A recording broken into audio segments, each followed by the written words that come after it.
kasagutan sa mundong ibabaw, kaya walang dapat na idahilan upang ito'y iwalang kabuluhan.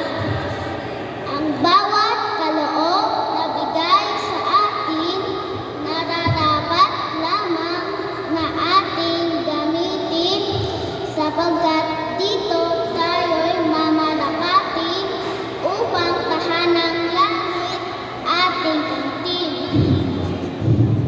Di tayo hahatulan sa mga kasalanan sapagkat tayo'y laya na sa kautusan ng ating tanggapin ang aral na banal sa bautismo, nilinis ating kasalanan.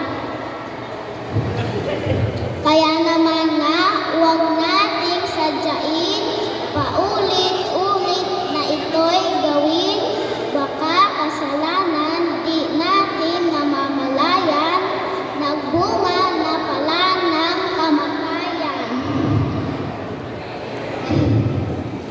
Pagtulong sa mga nangangailangan, isang larawan na tunay na kabanalan.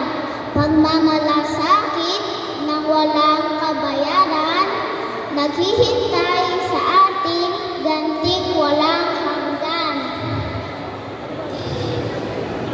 Kayamanan di kayang tumbasan ng pilak at yaman sa sanlibutan, busilak na puso, taglay kalinisan sa puso at isip, sadyang walang kapantay, tunay na kayamanan.